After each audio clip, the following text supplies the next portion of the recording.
Greetings. And this year of our Lord and Savior Jesus Christ, 2022, we're in the month of October, and it's a good month, and even better because the Youth Council is here to give us a nice update and short history of, the run-ins of the Youth Council. We have started somewhere back in the 80s, early 80s, and we have had, at that point in time, Dean, well, not Dean, he was Deacon Primus, right? Now he has elevated tremendously, who run the then Youth Council, right, for the West Indian United Spiritual Baptist Sacred Order. After him, his successor was, now Archbishop William Leon John. Yeah, he was a shepherd then, but you can imagine if he was a shepherd then, and today he's Archbishop William Leon John. He has walked, a long way, and today we salute him. We go up to, I think after that we had, who is now Dean, Wendell Daddy, yeah? But we want to pick it up really from 2012, where the focus would have been, and still is, Mr. or Deacon Darrell Bale. And he's before us, so he's going to just tell us really something of how he handled the Youth Council from then. Vision, and we're going to reach to the how we are going at this point. Mr. Daniel. Thanks, Bishop Patrick. So the Youth Council in 2012 was obviously a different Youth Council to the 1980s. People, when you look at young people in this time, and I'm sure the Youth Council today is even different than it was then. So what was interesting about the Youth Council in that time is that youth from different parts of Trinidad joined together to form this Youth Council. We started off through the coordination of a sports day for the diocese. And that's where we built the friendships and the synergies and so on. And from there we were elected as a Youth Council, and we gelled really well.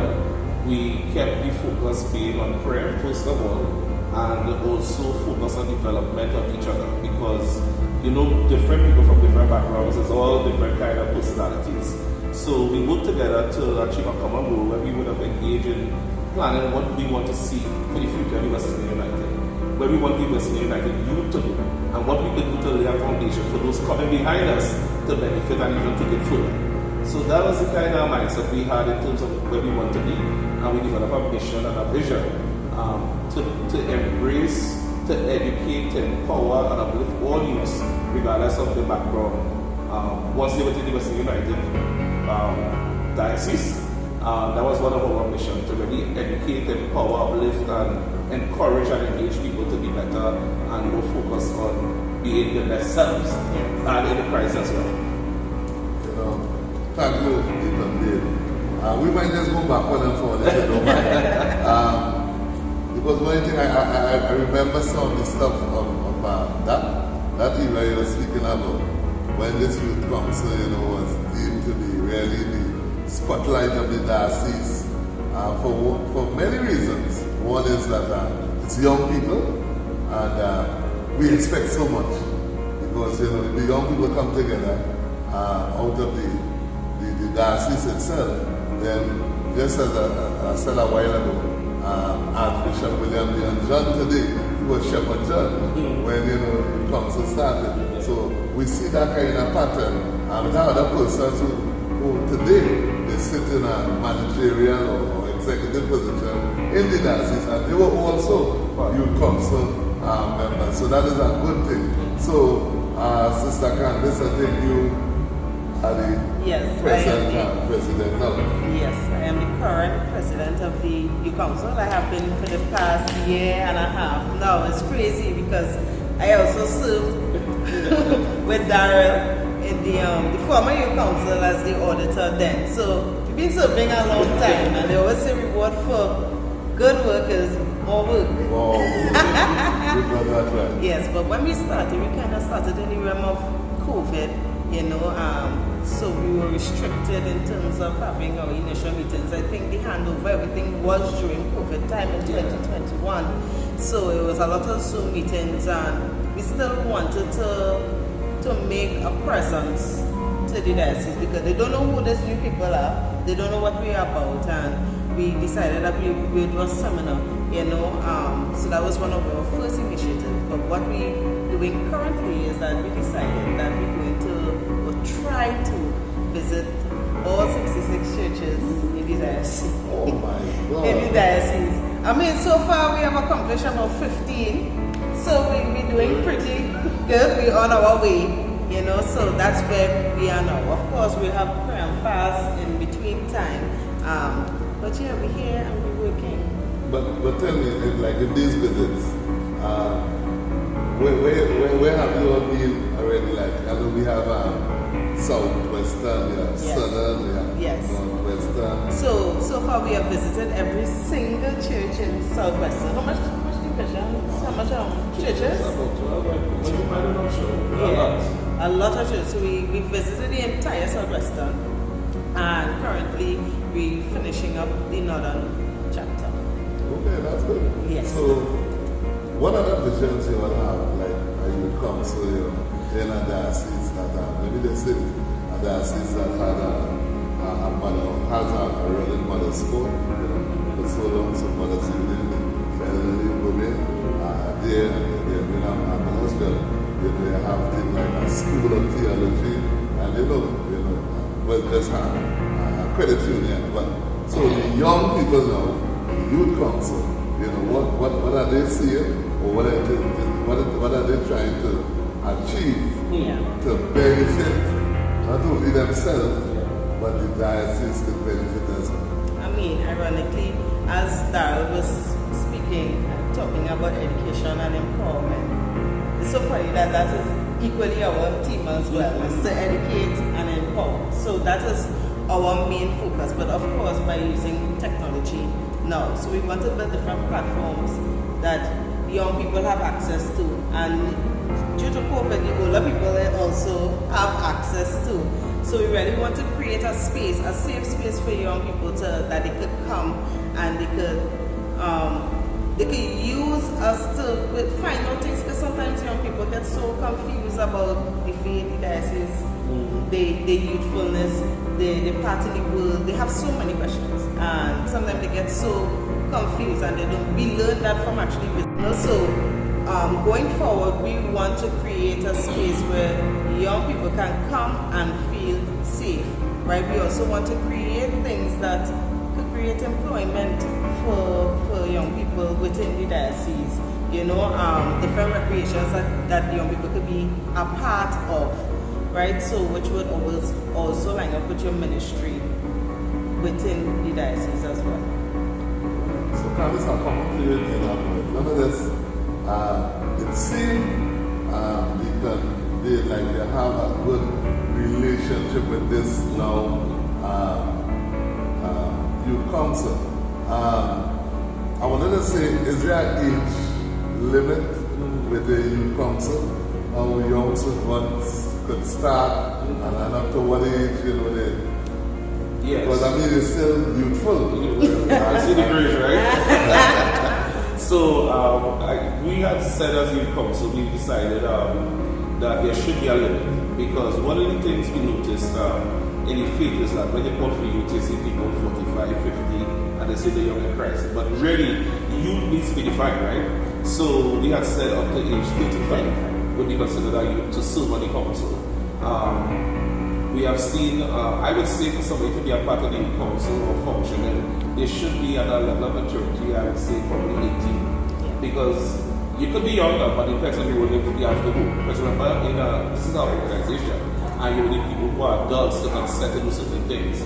So there could be people under study and so on. But generally, I think from 18 to 35 is a good range to really deal with youth. And just to chime in a bit there, that when he talks about 18 to 35, that is executive members. Yes. Right? The youth council exists for every youth.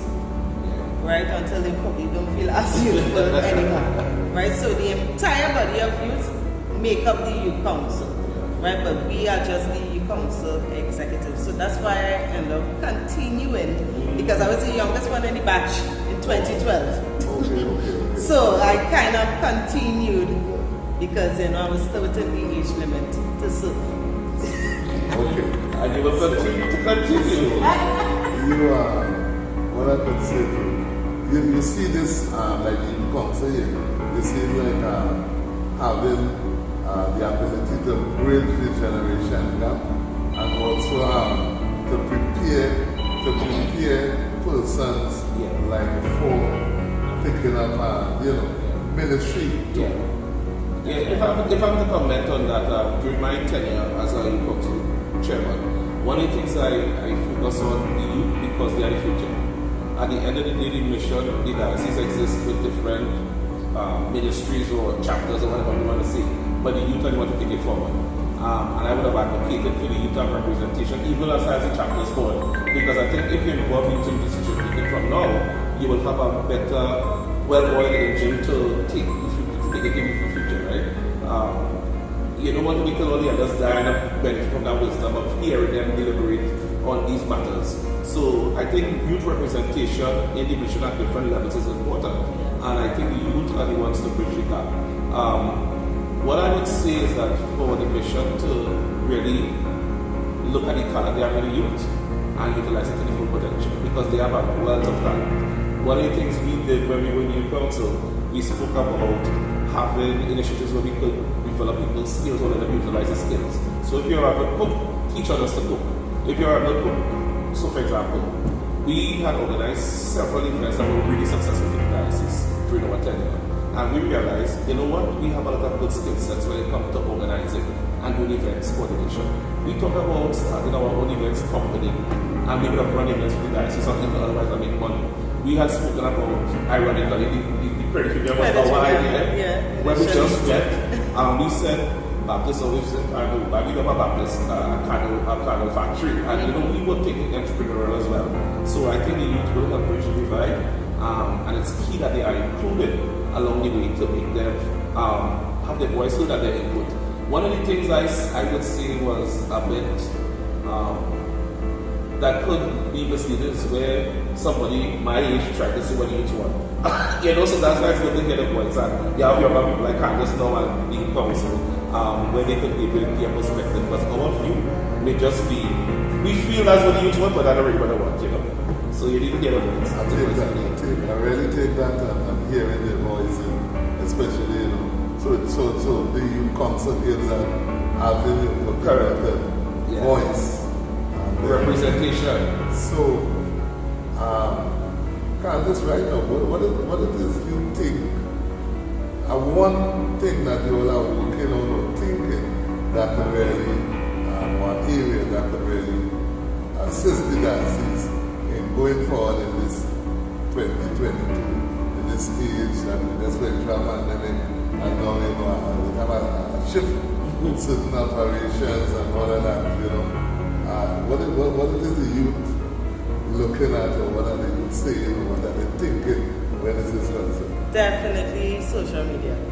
Everything is online now, so it's more or less putting ourselves and putting the diocese out there for people to see, right? To have easier access to the diocese, right? One thing with what the youth council really do is more or less they prepare young ministers and mothers and deacons and all these kind of things. So that is where the focus is really to help train.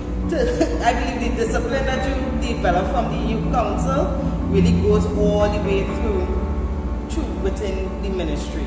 So that's where our focus is right now. Generally, we want to find a way where young people could, I don't want to say me, because sometimes by the time they hear that, they say, employment. We focusing on employment because there are different things out there to get access to. So we don't want to limit what spiritual Baptists could do.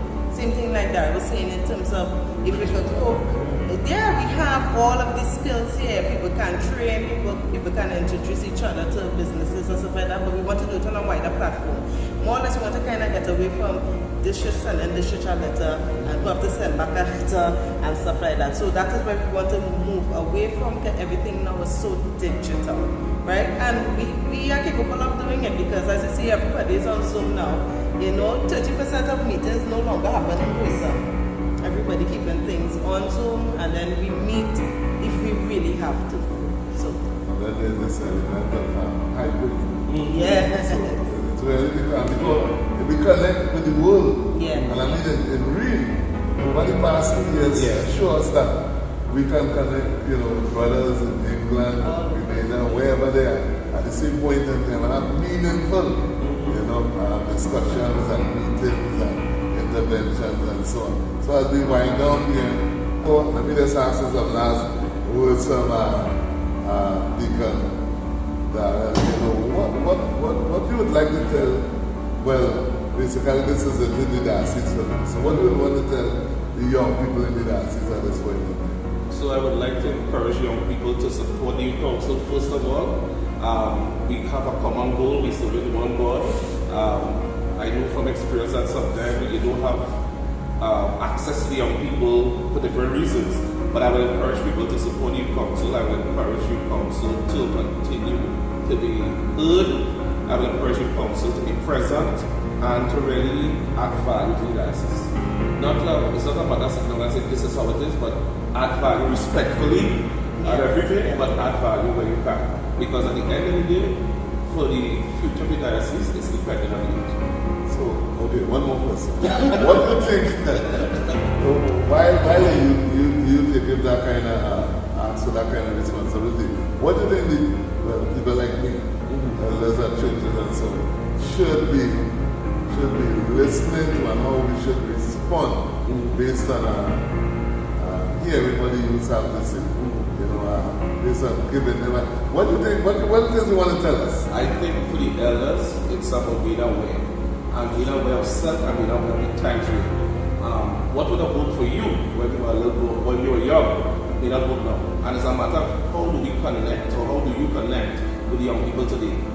Make sure that they really buy into what you're trying to do and create avenues for young people to socialize. And it's not just about coming to church and going home, but how do we socialize as Christians and people and young Baptist people as well? So create the avenue through socialization. Have a little line with the young people. Hear from them and don't judge, but listen. And I think that will help the elders to really reach them and know where they are. Because sometimes you see a young person, they may not be behaving as you expect, but there's a deeper issue there. Get to the root of the matter. So listen and observe and be aware. I think that will help. Well said. And I hope I hear it first. I'll encourage others to hear them, to give the young people a hearing, you know, to try and work with them.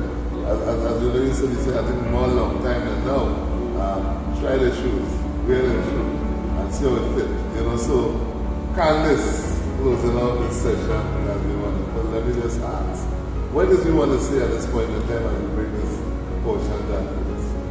What I really want to say is that the council is here, and we are active, and we are ready to give young people the support to educate and to empower. So feel free to reach out to us. You know, we're coming to you guys. You know, churches that we haven't been to yet, we're coming. But all of us are part of the youth council, and if you feel that you're ready to serve and you want to be a part of it, the doors are open to be a part of the youth council. So all of us in the body of Christ, all of us have one goal, right? We all have the same goal at the end of the day. So, yeah, so that's making it. Yes. That's been good. There you have it, folks. We heard from one of the past presidents then, Deacon Dade, the present sitting, and I hear him coming through earlier. He was only time future, right? President Mr. Candice Canterbury. I just want to say on behalf of the West Indian United Spiritual Baptist Sacred Order, right, Archdiocese, you know, our Archbishop William Leon John, our Mother Superior, of course, Reverend Mother period, Roland Lancaster, you know, the Dean, well, myself there as Lord Bishop, and all the bishops and all the elders of the faith chapters, board and so on. I want to say that you will have our support and, you know, let us have a long history, you know, working together, right? That's the executive and the diocesan with our young people. So I hope that demand could be met, and we can go on from there to see how we strive as a body of Christian believers. You know, and I'm happy to know that. And I feel confident that the diocese has young people with a kind of heart. So we're in a good place. Yes. Blessings to you all. Thanks again. And who knows? Some other time we might just have to continue this conversation. Yes. So keep smiling, keep thinking, keep encouraging. Blessings, everybody. Thank you. As we celebrate our 80th anniversary this year, we just want to say God bless you all and bye-bye for now.